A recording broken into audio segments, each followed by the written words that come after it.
नमस्कार दर्शकगण। मैं सुजय प्रकाश उपाध्याय हूँ। मैं एक ज्योतिष हूँ। आज मैं माननीय नरेंद्र मोदी की जन्म कुंडली का विश्लेषण करने वाला हूँ। लोकसभा का तीसरा चरण समाप्त हो गया है। चूँकि काफ़ी अल्प वोट प्रतिशत पड़े हैं, तो हमारे चुनावी विश्लेषक या राजनीतिक विश्लेषक या कुछ ज्योतिषाचार्य ये संशय प्रकट कर रहे हैं कि आगामी प्रधानमंत्री नरेंद्र मोदी होंगे या नहीं होंगे। मैं राजनीतिक विश्लेषक नहीं हूँ, मैं चुनावी विश्लेषक भी नहीं हूँ, मैं कोई पत्रकार भी नहीं हूँ। मैं एक ज्योतिष हूँ।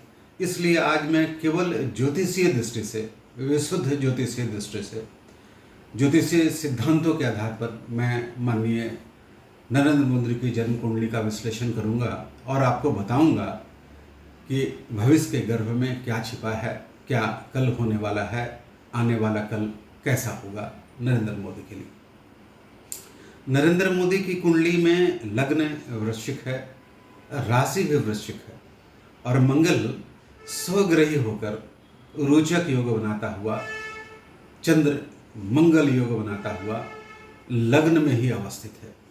यह सशक्त मंगल है, यह मजबूत मंगल है। और तो और इसी मंगल की महादशा चल रही है। मंगल बेहद मजबूत है, लेकिन इसकी मजबूती, इसका सशक्तिकरण और भी इस कारण से बढ़ जाता है क्योंकि मंगल इनकी कुंडली में पुष्कर नामांश में बैठा है। पुष्कर नामांश का अभिप्राय यह होता है कि कोई ग्रह उस कुंडली में अपने सर्वोच्च भाव में, अपनी सुविधा की दृष्टि से सबसे उत्कृष्ट भाव में, सबसे अच्छे भाव में यदि बैठ जाए तो उसे पुष्कर नामांश में बैठना कहते हैं। इनका राशिस मंगल, इनका लग्नेश मंगल, महादशा जिसकी चल रही है वह मंगल, कैसा मंगल?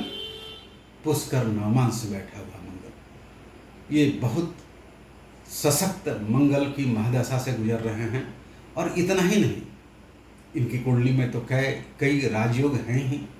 गज केसरी, रोचक योग, लक्ष्मी योग, केदार योग, शंख योग और न जाने कितने योग। लेकिन एक विलक्षण योग की ओर मैं दर्शक गणों का ध्यान आकृष्ट करना चाहता हूँ, और वह विलक्षण योग इनकी कुंडली में जो बनता है उसका नाम है कुसुम योग।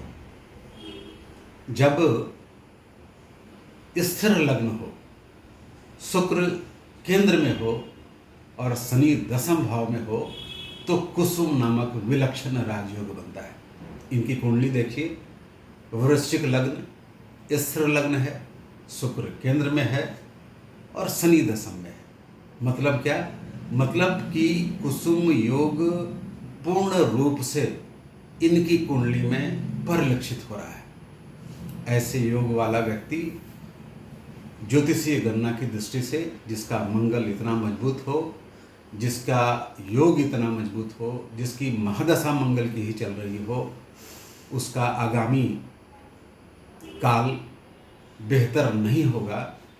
इसमें मुझे तो कम से कम यह बात मुझे ठीक नहीं लगती। मुझे यह लगता है कि नरेंद्र मोदी निसंदेह, बिना संशय के अगले प्रधानमंत्री बनने वाले हैं, यदि इंटरनेट पर उपलब्ध यह कुंडली सही और सम्यक है तो।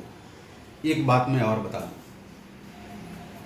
अगले प्रधानमंत्री तो ये होंगे ही, और जैसा इन्होंने वादा किया है कि आगे के दिन में ये कड़े और बड़े निर्णय लेंगे, तो जब मंगल की महादशा में केतु की अंतर्दशा आएगी तो ऐसे बड़े निर्णय लिए जाएंगे। क्यों?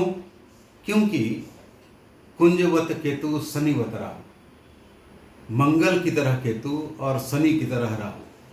तो केतु की अंतर्दशा जब आएगी तो वह मंगल का ही काम करेगा, मंगल कई गुना बली हो जाएगा। और तब देश की दृष्टि से, समाज की दृष्टि से, नीति की दृष्टि से और कई अन्य दृष्टियों से कुछ कड़े और बड़े निर्णय लिए जाएंगे। तो तैयार रहिए कड़े और बड़े निर्णयों के लिए। और मेरे इस वीडियो को यदि आप लाइक करते हैं तो सब्सक्राइब करना ना भूलें। आपका बहुत बहुत धन्यवाद।